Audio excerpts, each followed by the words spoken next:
Okay, welcome to the Hardscape Insider Podcast. We're here all about building success in the hardscape industry. I'm your host, Brian Basic, owner of the Citadel Hardscape Marketing.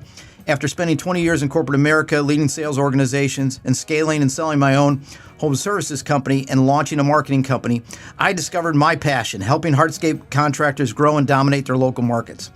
Each episode will bring you real-life success stories, expert interviews, and actionable strategies to help you take your business to the next level. Whether you're just starting out or looking to scale, we've got your insights, ideas, tools to turn your business into a market leader, and we're going to do that and have some fun along the way. Okay, well, today I'm so excited. This is my first podcast, and so I've got one of my best customers and a good friend of mine, Christian Hernandez, is here today to be on our first podcast. So, Christian, thanks for being here. I appreciate it. And so, if you could you guys kind of introduce yourself to the folks out there? So, my name's Christian. I'm the owner of Christian Hernandez Concrete. Been in business for going on 8 years now. Grew up, born and raised in Fort Myers, and just trying to create a future. And so you're a young guy. I noticed that when we first got together. So a little background on how you and I met. I had a home services company, a power washing company. We were doing a project, and we were using big lifts to clean roofs in Fort Myers. And my guys made the mistake of putting a 25,000-pound lift on a residential driveway, and we cracked a couple of those. And then I had to search for a concrete contractor that could perform the work of replacing these small driveways. Yeah. And so somebody gave me your name, and I had gotten a couple other folks' names, and I had reached out, and getting somebody to call you back was a big deal. Yeah. And then B, that the ranges of proposals were all over the board.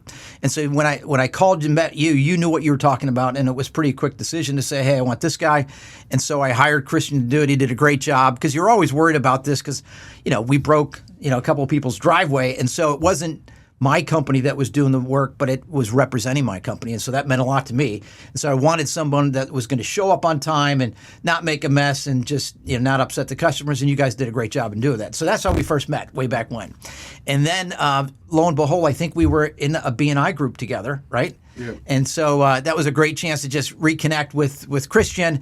And then obviously I have a digital marketing company, and Christian became one of my first customers way back when. And so he's been a customer since the beginning.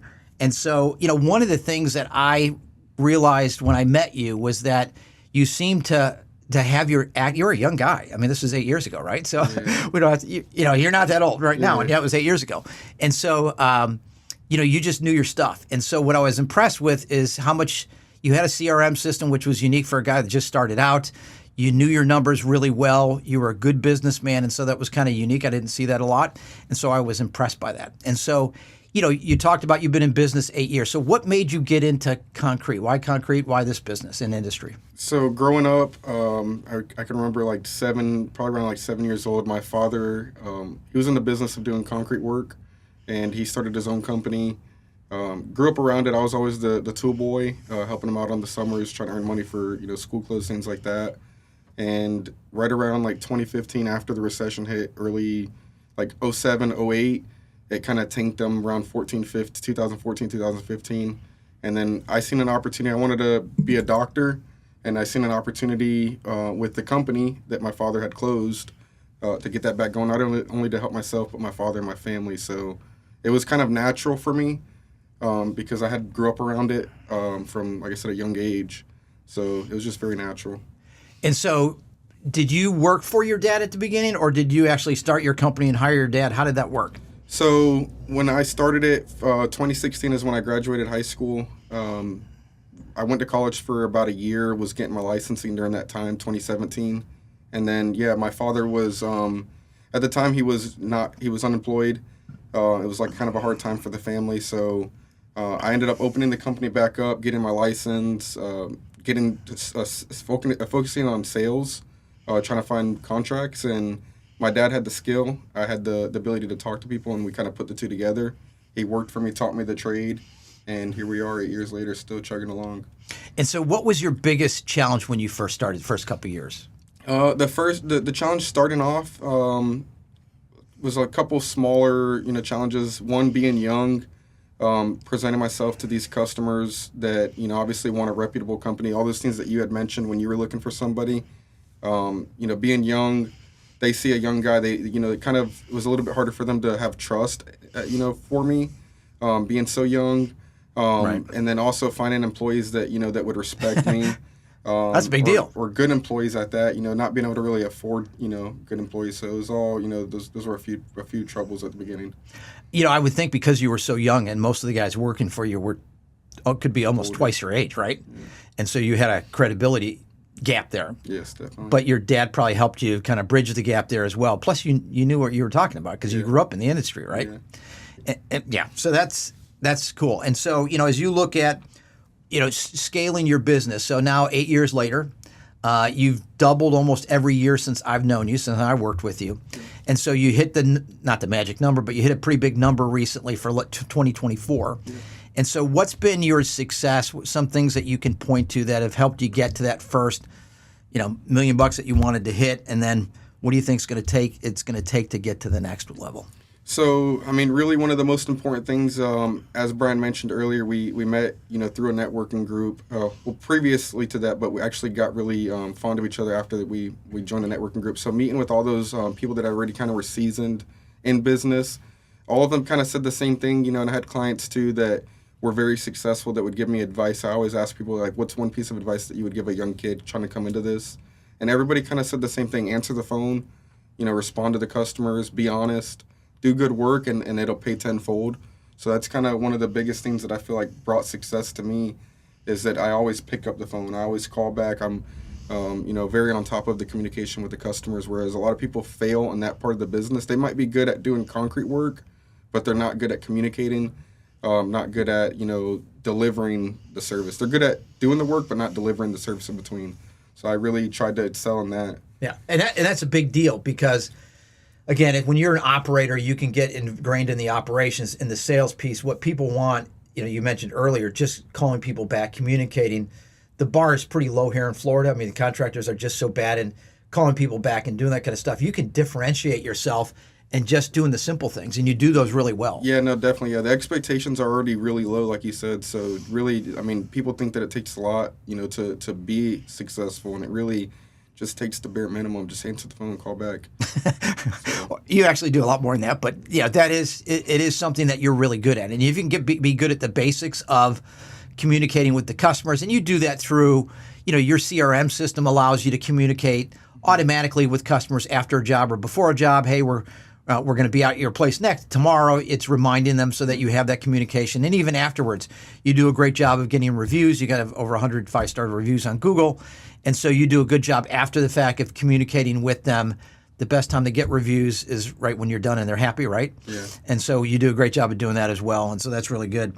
There's a lot of concrete people here in this Southwest Florida. And so what do you think, besides your business acumen, is there anything else that you're doing that differentiates you? Really just trying to be true to myself and what my goals are. Really is, I think, the only other thing that, staying motivated, keeping that fire lit underneath me. Yeah. I think that's really just like the big thing for me. Is your Hardscape business showing up online when customers are searching for your service? If not, you're leaving money on the table. At Citadel Hardscape Marketing, we specialize in helping hardscape contractors like you dominate local search, generate leads, and scale your business. From SEO to website optimization and lead generation, we know what works in the hardscape industry because that's all we do. Get a free strategy call today and start building your online presence the right way. Visit citadelhardscapemarketing.com and let's grow your business together. And so how has marketing helped you scale in the past 8 years? So, coming into the business, the first year, I think we did like 25 jobs, 25, 28 jobs, something like that. And a lot of that came from a networking group. So, going from that to the next year, doing 40 jobs, then 60, then 80, then 100, then 140, last year. Definitely marketing played a huge part. Originally when I first started the business, I always felt like I couldn't afford it. I couldn't afford to pay for the marketing. I kind of just had to chug along with what I had. And then after meeting Brian and kind of learning a little, and other people as well, learning a couple little tricks and it's all a number game, learning how to actually use the marketing to, spending that money to make it work for you. definitely helped me out a lot. It took us to the next level. It allowed us to successfully double the revenue every year. And, you know, it was happening naturally, but it helped speed up the process a little bit. Helped me do the things and achieve the goals that I wanted to do. You know, we just did your 2025 plan, and so we looked at, you know, what's the goal for 2025, what's that number, and then based upon, you know, your average deal size and your close rate, we figured out how many deals you have to do in 2025 in order to hit that goal. And then when we looked at your close rate, you know what your close rate is, and we figured that out. How many leads do we need to bring in to be able to hit, you know, use that close rate to get to that number to drive to the, you know, 2025 number? And you know all those numbers. Yes. And so that's going to help you, both you and I, as we go through this. We can look at it on a monthly basis and say, hey, you need to have, I think we figured out somewhere around 96 leads in order to hit your number. Well, I mean, we're way above that now. So that, and plus your average size of your deals is higher than we anticipated before. So that helps you get to that number with almost less leads, and it allows you to do some other things. And what other things does that allow you to do when you have kind of more business than you need? What can you do as a business owner? What are some of the things? So, I mean, what that's allowed me, I mean, to do, so before, I mean, we were taking every job we could get. There was jobs that we were, you know, kind of killing ourselves to try to get them done. I wasn't able to be selective with the jobs that I was accepting or providing bids for. So it was, you know, we just had to take what we could get. Every little bone that they threw at me, I had to take it.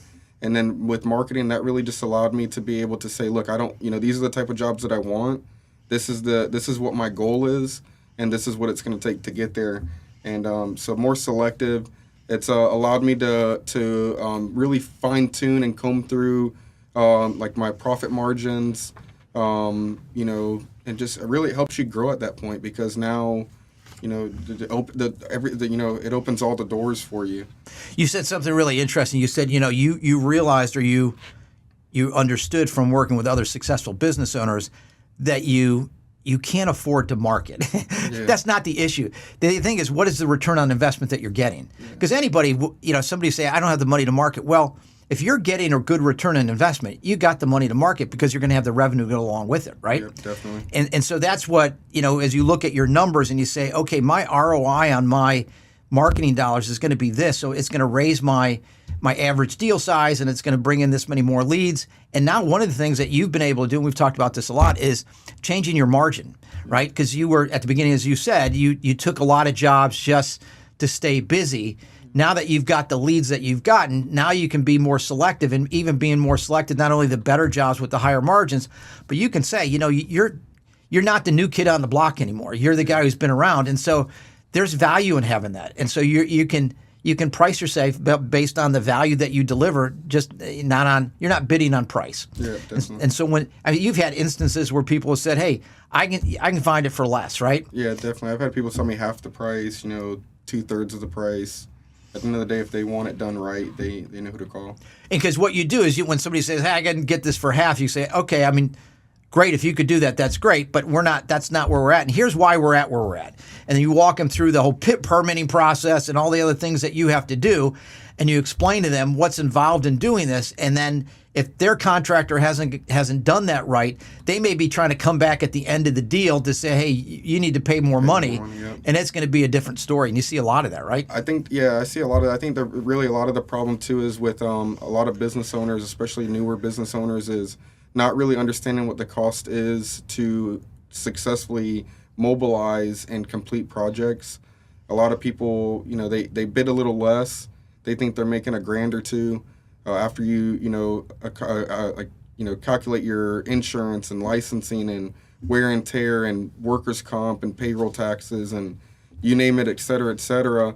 Then you realize that $2,000 really is only $200-$300 after you've paid your, you know, all your costs for that specific job. So really understanding overhead was really big for us. Was really big for me.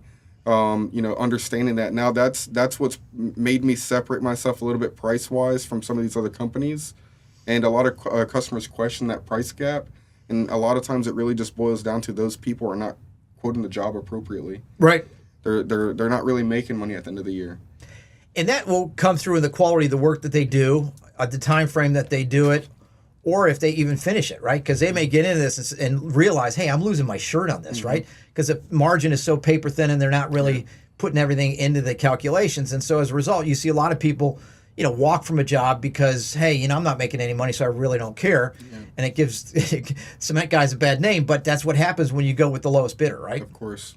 And so that's kind of, and I remember you, we were having kind of regular conversations, you'd talked about, hey, I get my overhead, man. I'm beginning to distribute my overhead appropriately so that I know what I'm making, which is a key point of any business, right? Yeah, definitely.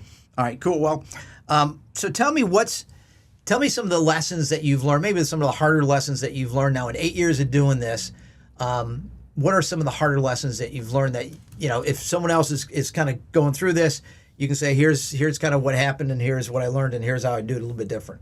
Yeah, so I'm gonna start first, not just with myself, but like I had mentioned, being around the business from 7 years old, watching my parents go through trials and tribulations with the business.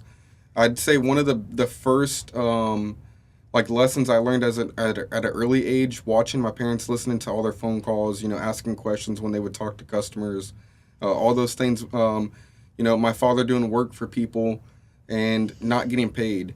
So, one of the big things for my father that kind of was his demise was he did, X amount of dollars, over 20 grand worth of work for a company, and ended up not getting paid, and, just that was that. And the reason being is because all he had was a text message, saying, hey, do the job. Never did he have a contract. Never did he have anything in writing. And things. So the first thing that I did when I started my company was I went to an attorney, paid for him to write up a contract. I basically, the way that I came up with, to try to save some cost on his end, I went through other concrete companies over the nation. I went through their websites, read their terms and conditions, kind of pulled a little bit from each company, little points that I liked, and then forwarded those all to him. He typed up the contract. So it covers me from front to back, from start to finish, and allowed me to be protected. One of my mistakes that I had, even though I did learn that lesson early and have the contract in place, one of the lessons that I had learned on my own was I did work for a guy that I had thought was a friend of mine. They got engineering, so we give a preliminary quote. They got the engineering. After the engineer report, we had to change some of the scope of work to meet the standard of the engineering, the requirements. And I never sent over a change order. So I just did the work, got done, sent them the additional for the bill, and they're like, well, we're not paying you for that. I guess one of the guys was an attorney, too, that worked for that one of the board members, retired attorney, and he really stuck it to me, and I kind of got burned for a few grand on that project, burned a friendship, kind of had that little lesson there. But basically what I learned off of that whole thing was even though you have a contract in place, you really have to understand your contract, read it. Don't just have one made and send it to all your customers and sign it and never read that. Like right now, fast forward to now, I know my contract front to back.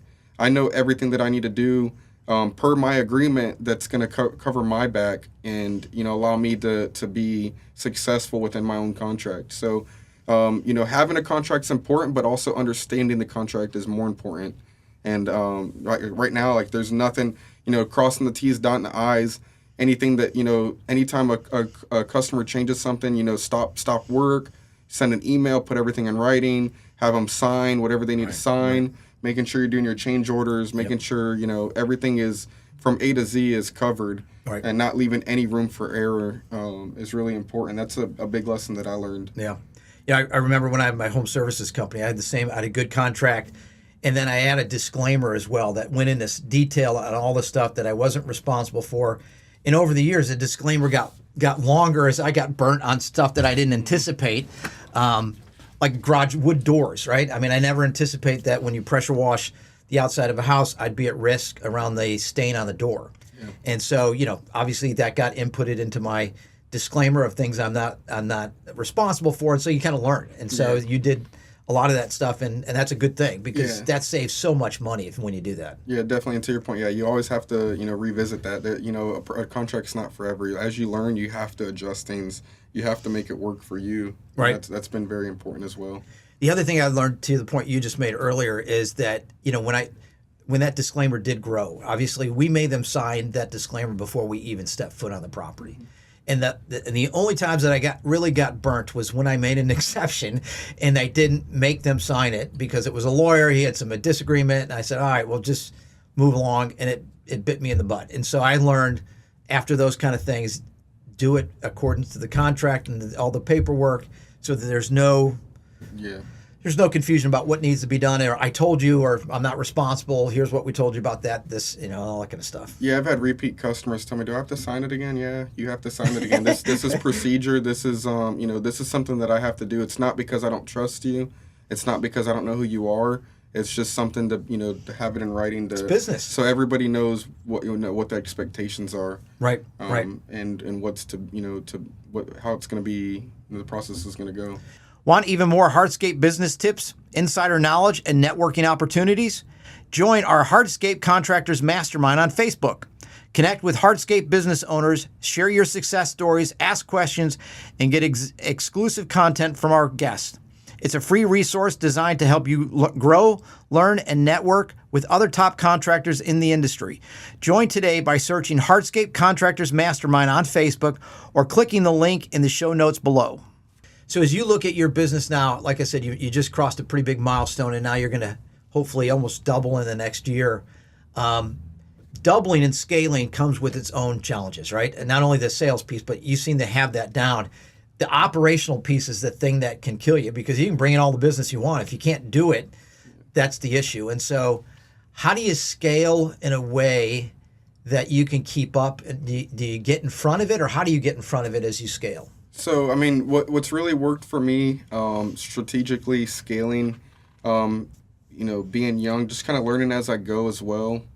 What I've found that works for me is I will scale a little bit, get acclimated to that, plateau, grow a little bit more, get acclimated to that, plateau, grow a little, and then I kind of rinse and repeat that cycle. Right. And that's helped me scale proportionately.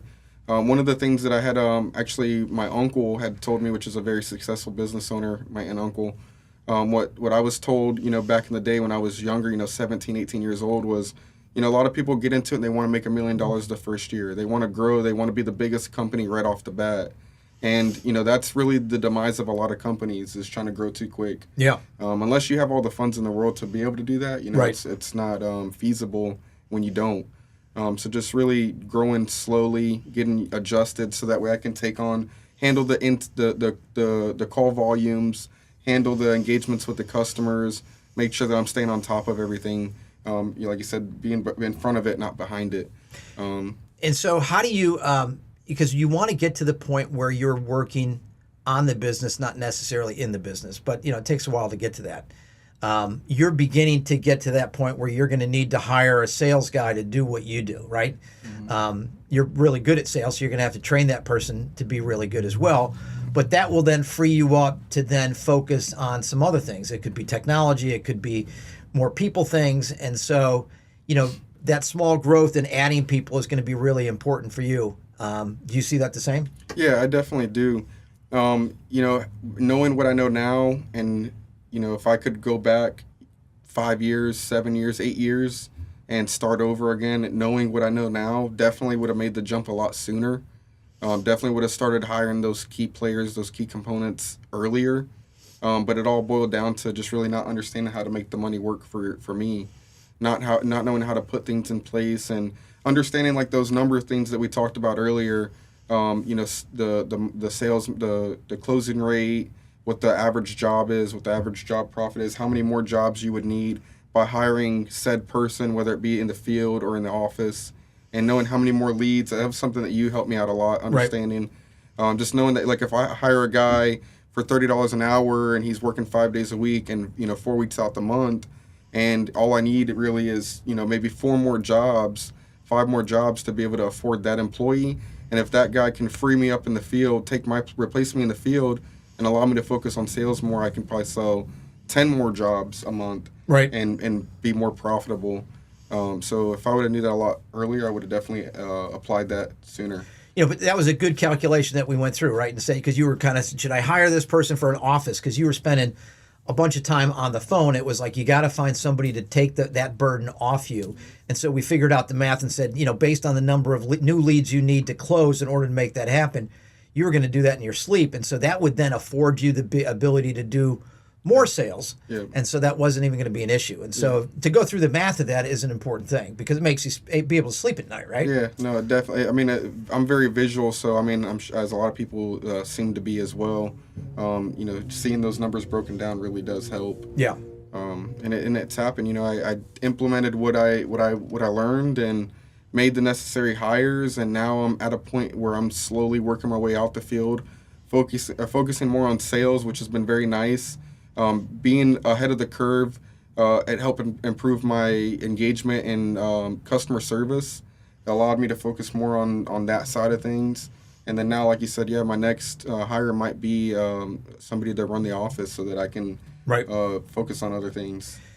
And so now project, dream a little bit. So you've been at 8 years, you hit the big milestone of $1 million revenue. And so as you look 5 years from now, which isn't even doubling what you've done so far, where do you see yourself in 5 years? That good question. Yeah, I mean, really, I just kind of just gonna keep chugging along with what I'm doing. I really don't know where I'm gonna be in 5 years. I could be anywhere, and anything could happen. Things could take a turn at any point in time. But I see myself being, continuing to double each year. Hopefully at that point, my goal is not to grow too big. So I'm very, happy with the size of the company right now. Just really trying to fine tune some things, put some key components in place to kind of make it a little bit more effective. Is really my goal right now, is just to kind of make it a machine, make the company a machine, a well-oiled machine, is really my goal right now. So, I mean, in 5 to 10 years, I think the sky's the limit. Right. Really, the more important question, though, is, as long as the economy stays the way it is, I can see myself being, very far ahead of where I'm at right now. So for contractors, cement contractors that are out there that might be listening to this, as far as advice that you'd give them, they're already in the business. And so, over the next 5 years, things that you would say, hey, if do these 3 or 4 things, this would be critical for you because it's going to be critical for you as well. What would those 3 or 4 things be? Number one, like I mentioned, just make sure that you're answering the phone, communicating with the customers, solving problems whenever problems arise. Things are going to happen. Nobody's perfect. Accidents happen, incidents happen. Like I always tell my customers, we shoot for perfection, but sometimes we can fall a little short. So just making sure that when that does happen, that you're attentive to it. You don't push it off. You don't wait. You get it done. Just get it out the way. Put it behind you. Keep moving. Focus on the next project. That's one thing that's very important. A lot of people fail to do that.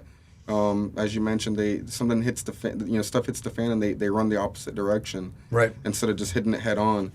That's very important. Organization. That's something that's been very beneficial for me. From phone call to job completion, having a clear pathway or direction in which you're gonna move that customer along. To be able to make sure that you guarantee satisfaction in the end is very important. And what that kind of looks like, just real quick for me, is, a customer calls me immediately. Once they call me, after the phone call concludes, I send them a text message. Hey, I need this, name, address, email, how you found us. Very big thing to ask as well. Right. For ROI purposes. So I send them that text. Even if I already got all the information, I send that to them again. So they send me a text all their information. Now I have it safe in my phone where it's not going to get lost. I'm not going to forget about them. Every week I go through my phone. At the end of the day, I always call back the customers that call me if I didn't answer them or get back to them already. At the end of the day, I go through at the end of every week, I go through my messages. So having I have a list where every day I go through my phone, I write down the date that I went through it. And then I go back to the previous date. That's where I start. And that way I don't miss anything. So making sure that I'm also going to, collect all that information, put it where it needs to go. Once it goes from there to my tablet, they're pretty much locked in. They're not going to get forgotten about. They're not going to get lost. They're in there. They're secure. And then from there, once I send them the proposal or meet with them, then they get moved to the CRM system. Right. So once they're in the CRM system, then I utilize tags, things like that to stay organized, to know what's done and what's not done. have things set up, automation set up Right. with the CRM system that I have that'll allow me to also communicate effectively with them. You know, when blah blah, you know, when something happens, you know, it's going to trigger this message or this email, this, you know, whatever it is, it's all, you know, ran off triggers. So it helps me stay ahead of the curve, communicate with them. So that's very important. Organization, Right. And then really just doing what you say you're going to do and maintaining a quality. You have to, you know, if you do good work, you'll always have work. Right. If you fail to deliver, if you're inconsistent, consistency, I guess is the word. If you're inconsistent, then nobody's going to want to hire you. Right. So, I mean, with organization and, you know, consistency and, you know, and communicating, those three things I think are the most important. You know, you said a couple things. Number one is the when problems come up, that's a big deal, and I deal that with customers all the time that shy away from the problems, Yeah. and they only get bigger, right? And so that's an issue. And so when you get a bad review, that should trigger you to do something, and you do a great job of, you know, if someone who wrote you a bad review, you're on top of it right away. Hopefully you knew it was an issue before they wrote the review, but if that's the first time you saw it, you get with them, you address the issue, and then after you address the issue and you make them happy, then you can go back and say, hey, would you do me a favor and maybe readjust or relook at your review if you think it's appropriate. And most of the time, 95% of the time, they're willing to do that because you've made them happy, right? You've satisfied them, you've turned a negative into a positive, and you do a great job of doing that. That's really good.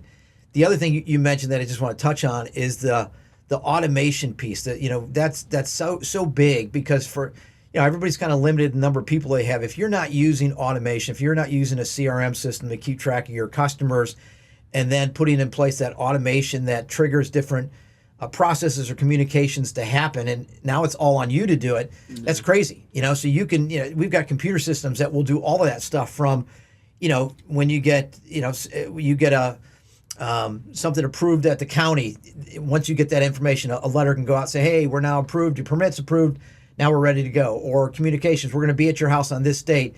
That can all be done through the computer, right? Yeah, and I mean, the no-brainer thing for me when I first seen a CRM system like before my eyes in action, one of the big things for me was hiring that employee at that time. Again, going back to being able to afford things and not, you know, a part-time employee, you know, 30, 40 grand, 50 grand a year, you know, give or take. I don't, you know, depends, you know, who and where. But the CRM system was like $4,000 or $5,000 a year. Yeah. So paying $5,000 a year and having a system that's going to help me achieve what I need to achieve versus having another person that I'd have to train, I'd have to teach them. They're not going to do things maybe the way that I want it done. Right. And just paying them. Right. The automation was a no-brainer. Yeah. You know, there's tons of automation out there for pavers and concrete guys. You've got one that is okay. There are other ones that are out there that might be a little bit better. And those CRMs are changing all the time. Yeah. And so for those that are out there that don't have a CRM or want to upgrade, you know, that's a good investment. You know, look at the future of where some of these platforms are going. I was with Keep, and they bought Infusionsoft, and I think somebody just bought Keep. And so there's a lot of aggregation going on in the business, and so, you know, you just got to keep up on that kind of stuff. But it's certainly a technology you got to employ at this point in order to be successful, right? Yeah, and it's always evolving. I mean, when I picked my CRM system, you know, that was, you know, I didn't know of many of them that were out there, and this was, you know, 3 years ago, 4 years ago, and now, you know, there's so many out there, especially with all this new technology and stuff that's coming out, AI, all those things. There's a lot of options out there. There's a lot of things that that definitely work. So. Yeah, there's a lot out there for contractors. Today's episode of Hardscape Insider Podcast is proudly brought to you by Christian Hernandez Concrete, the trusted name in top quality concrete work. Whether you need to replace a cracked driveway, extend your existing one, or create the perfect backyard patio, Christian Hernandez Concrete delivers expert craftsmanship and lasting durability. Don't leave your project in the hands of just anyone. With over 100 five-star reviews, Christian Hernandez Concrete is the go-to choice in Lee County for precision, reliability, and exceptional results. Visit chcconcrete.net today to schedule your free estimate and take the first step towards your dream outdoor space. But in the end, the last thing you mentioned is just, you know, at the end, when you're done with your job, that's the time where, you know, you basically can thank the customer for being a customer, which is really good. and then ask for a review. That's the best time to do that, and you do a great job of doing that. And so, as I look at other companies that are out there that are struggling a bit, you're on